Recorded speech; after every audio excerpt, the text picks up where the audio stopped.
Listen, I want to go to the audience. Anybody have questions? I don't want to dominate here, so I think what I'm going to do, if I can, does this thing work? Does this thing work? Oh, good, good. Let's just go to the audience. If anybody has a question, and I'm just going to go, just raise their hand, and you can ask a question, okay? Anybody have a question right now? Someone raise their hand who wants to be first. Sounds like an auction. Please, stand up, stand up, stand up, stand up, stand up. Oh, don't, okay, there we go. There you go. Hello there. Hello. Please ask your question. I'd like to ask about the car insurance rates in Detroit, and if indeed we're just avoiding the word redlining. Good question. Redlining and insurance rates. How about Mr. Patterson? The governor has a proposal on this very issue yesterday. No-fault insurance. He's going to save everybody $125. Yeah, well, what's wrong with that? Not quite the same thing. Right now, we have a fund that, for catastrophic injuries that pays lifetime support. What the governor proposes to do, and Peter Lund is his willing handmaiden, brought legislation for it that caps that at $1 million. $1 million for a catastrophic injury like quadriplegia would be about 2 to 3 months. You'll go through that, and then what happens? And then you expend all of your family assets. You sell your house and all those things because you don't want your daughter in this condition. And that's gone.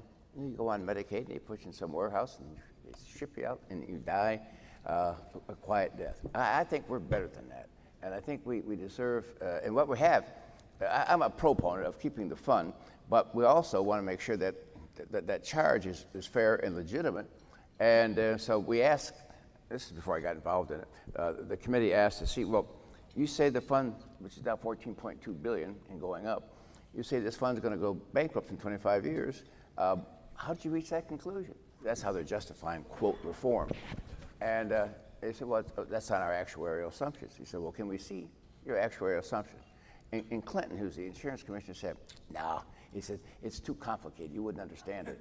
I swear, that was his answer. So the committee sued, and they won in the Ingham County Court, and the judge said, give them your numbers so they can see what, in fact, we think, frankly, we could run the same program on $50, not $185. So we think you're being overcharged. Brooks. But they won't give us the books.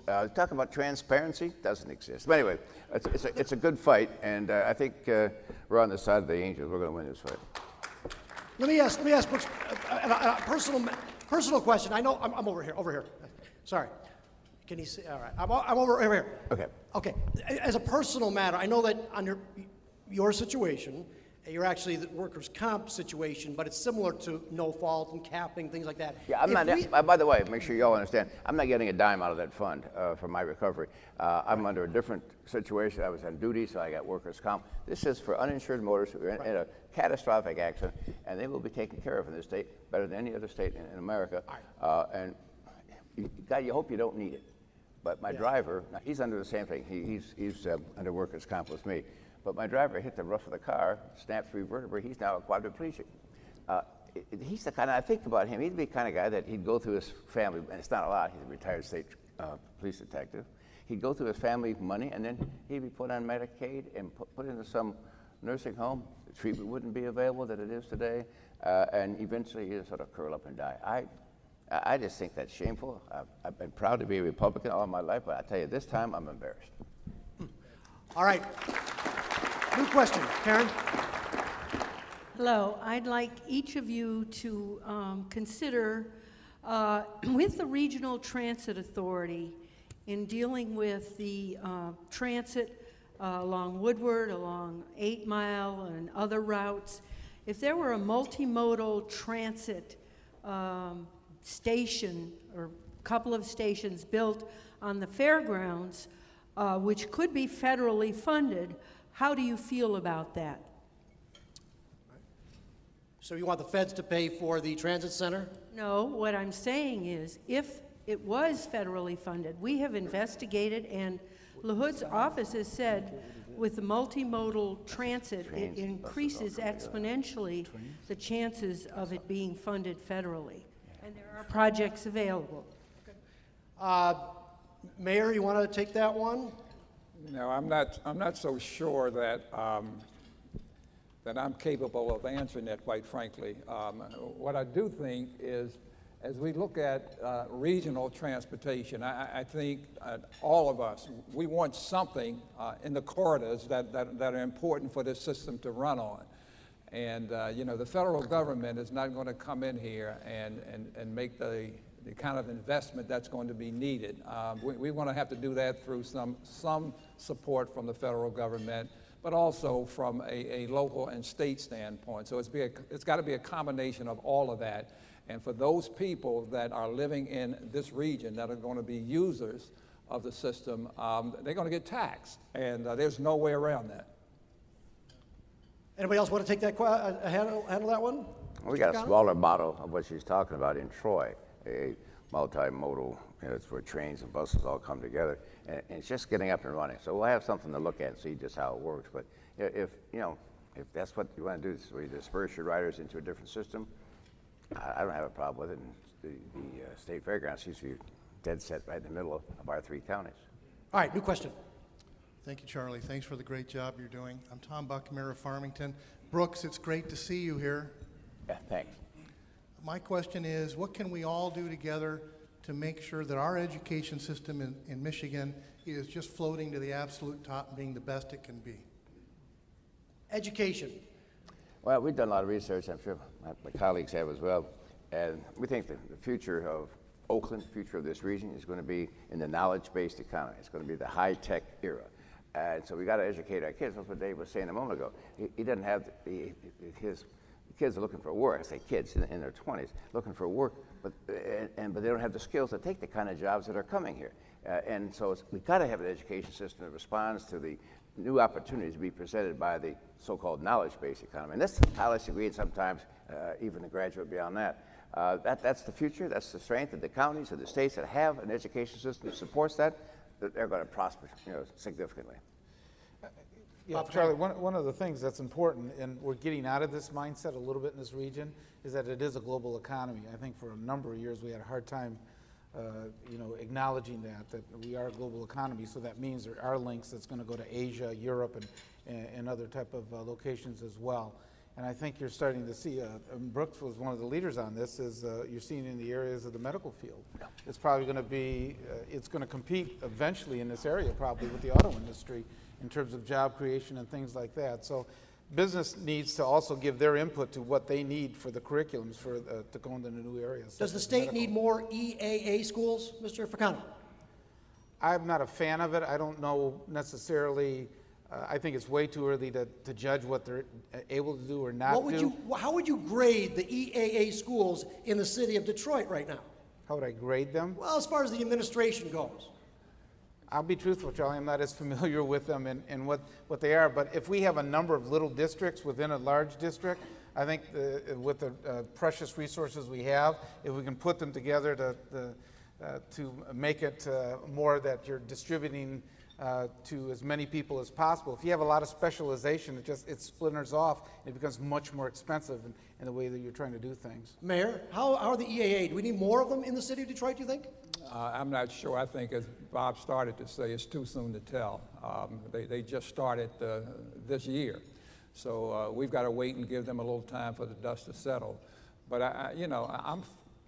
I'm in favor of helping. I mean, we talk about the lowest performing 5%, and you want to do that statewide. You started in Detroit. There are a lot of other areas in the state that's got kids that are in that lower 5%.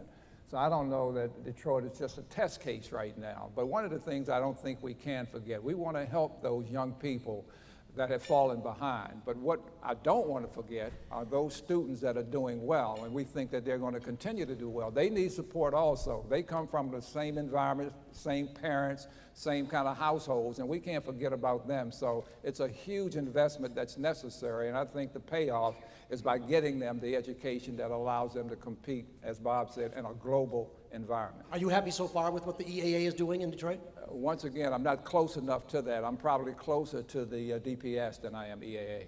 New question. Carol Knight from Farmington Hills.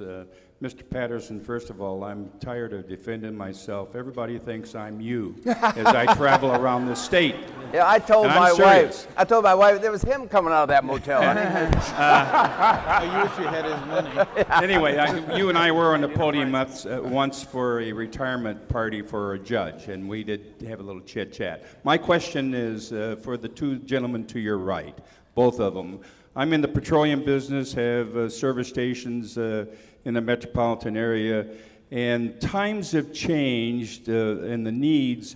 No longer do you use alleys, no longer do cars go down them, park in their garages, no longer is garbage picked up that way. Why can't we make it more simple to get alleys vacated by both of you gentlemen? Get junk out of the alleys, is that what you're saying? Turn the properties back to the landowners on each side of the alley. Mayor? That's not something that I've looked at this point. I've got so many other things on my plate. The alleys hadn't been at the top of my list. But one of the things that I do agree with, because they create a very negative environment, because one of the first things that we're doing as we redefine the city is a lot of the lights that were, a lot of the infrastructure that was into the alleys is an area that we're spending a lot of money and getting, and we're not getting a return on it. So the first thing we're doing is looking at attacking the infrastructure costs. And we're starting to turn the lights off. We're starting to get the electricity and what have you out of the alleys, because it's not something that we want to continue to do. We can't afford to do it. All right, new question here. Mayor? I'm Barry Brickner, Mayor of Farmington Hills. Would you like to be the mayor of Detroit? No, that's all right. If you were the mayor of Detroit, what would you do? I'd be sitting up there. All right, that's right. Okay, go ahead. I want to ask about the personal property tax. Personal property tax is collected locally, spent locally. With elimination of the personal property tax, we're going to go to one of my favorite things, a state authority. How do you think this is going to affect your abilities in the cities and the counties to make ends meet? And since this is the 8 Mile Boulevard Association, how do you think this will help or hinder redevelopment along 8 Mile Boulevard? What you're really asking for is, will you still get more money if this tax kicks in? Get more money. The question is how are you going to make ends meet, because they're taking it away from us? That's the question. Okay. Brooks, you want to answer that? The counties benefit from personal property tax. I'm going to lose about $19 million. I can adjust for that. I'll give it up gladly if it improves the business climate in Oakland County and in Michigan.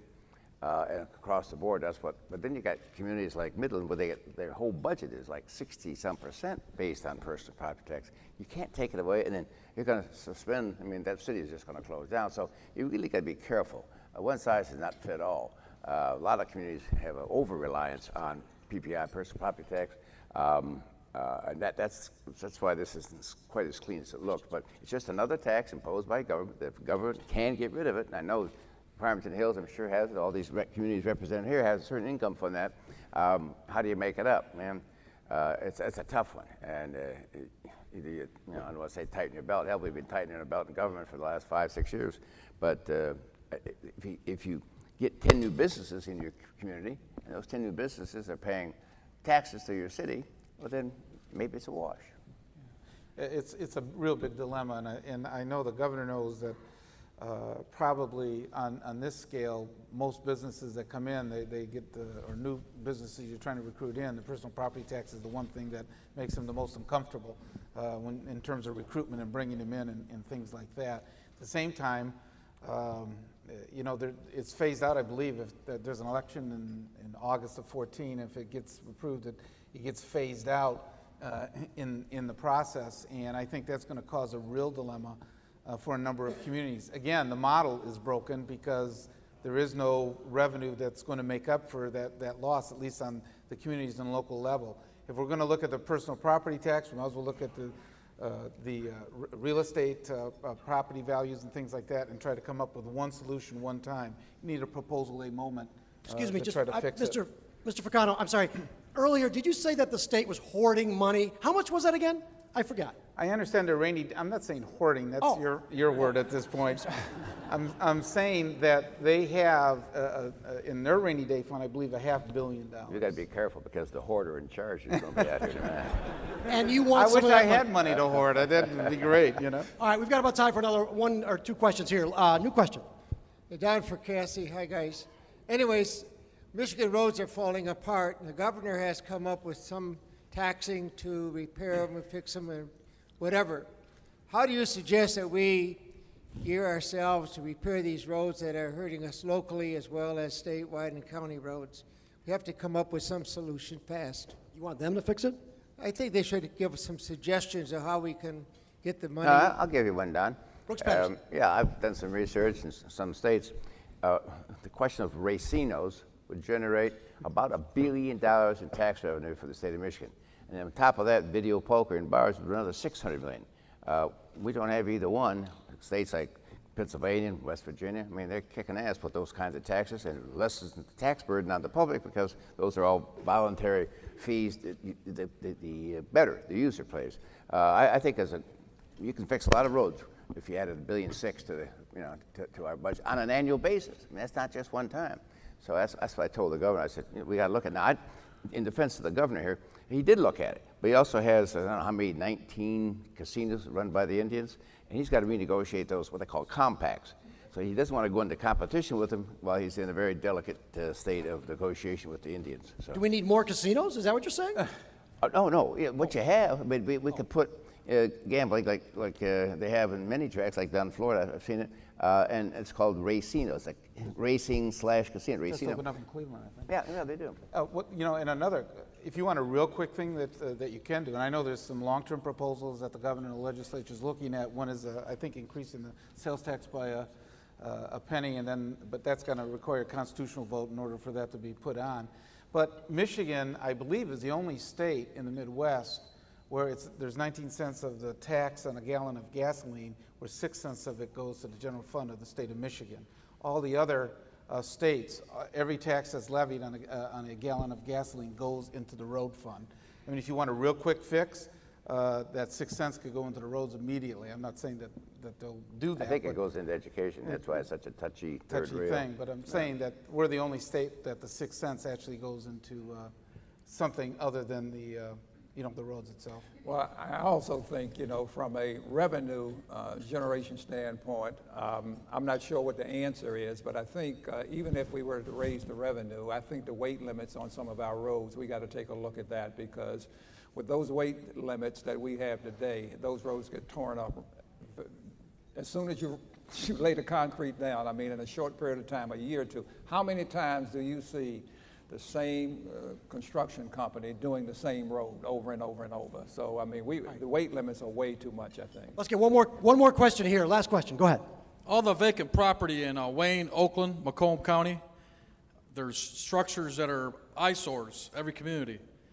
Is there any county money, state money available to enforce it, or even have guys go out and enforce it for the blight in all the communities? Well, I've focused on the federal government more than anything else. Over the last 3 years, we've been able to generate in excess of $110 million. But a lot of people would say that's a hell of a lot of money. But when you start to tear down some of the structures that we have in our city, the empty structures, I mean, it's unbelievable how much they cost. When we started off, on average, it was about $10,500 per structure. We've gotten it down to about $8,500, and that's still too high. So you're not going to, I mean, we have probably 50 or 60,000 empty structures, dangerous structures around the city, and you're not going to get the money from the federal government. So as we looked at the state, there was a couple of funds that they had, but not kind of the significant dollars that we could get from HUD. But not just tearing them all down. Some of them, you got to rehab. You got to go ahead and make some investments, I think, and rehab some of these structures. Yeah, there's federal money that's available, and we've been applying for as much as we can and working with the city of Detroit, trying to knock down as many houses as possible is what the federal government gives us funding for. Yeah, we don't have any blighted houses in Oakland County. Not an issue for yeah. All right, I'm going to say a name. Just give me the first thing that pops into your mind, okay? Okay. Brooks Patterson. Dan Gilbert. Leadership. No, no, I'm no, no, sorry. no, That was not the question. Oh, I'm sorry. Dan Gilbert. Oh. One word. Oh, one word. Geez, Angel. one word. What? Angel. Angel. Robert Ficano. Superman. Dave Bing. Rich. Mayor Bing. Kevin Orr.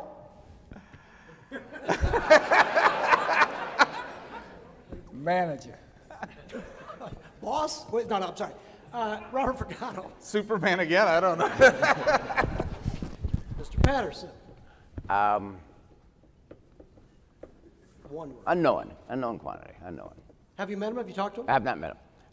His background makes me nervous, to be honest with you, but only for one reason. He's a very bright guy, he knows what he's doing, but his background is bankruptcy. And I'm sure the governor thought of this when he appointed him, and he had to take that into consideration. But if that's all you were trained for, we don't want to see Detroit go bankrupt. I know Dave doesn't, I know Bob doesn't, because Detroit goes bankrupt. I've been told this by Moody's and Standard & Poor's. If Detroit goes into bankruptcy, I lose AAA with my bond rating, which means my cost of doing business in Oakland goes up by at least $2 million a year. Detroit has a 30%, correct me if I'm wrong, there's 30% of its general fund money goes to legacy costs. What is it in Oakland County? We paid it off. We don't have it. You're done. You haven't done a pension. You haven't had a pension in years. Mayor Bing, is it time to revamp the pension system in Detroit? Absolutely, absolutely. Like yes. when? I'm sure Kevin is looking at, well, I know he's looking at that now. Robert Ficano, are there pensions in Wayne County too? Yeah, there are definitely pensions. And obviously some of the whole I didn't say severance, I said pension. Pension, difference. I thought Brooks was objecting to Orr because he was an attorney. That's what I thought too, actually.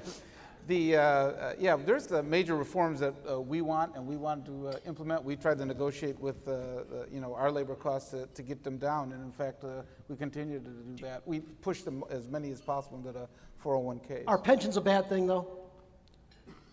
I don't think we can see them anymore in the public sector where we are.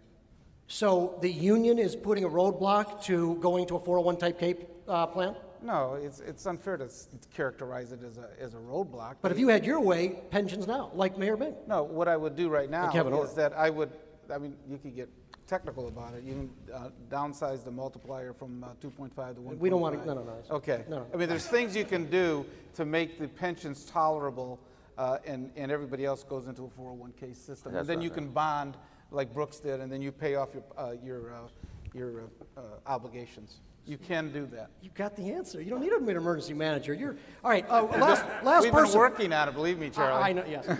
Last person. Rick Snyder. First word that pops into your mind. Nerd. Mr. Ficano. I was going to say nerd, but relentless positive action. How's that? Three of them. That's 3 words. Okay. Brooks Patterson. Courageous. All right. Speaking of the nerd, let me bring Tracy. Right there. Thank you. You're welcome. Here you are. Thank you, everybody.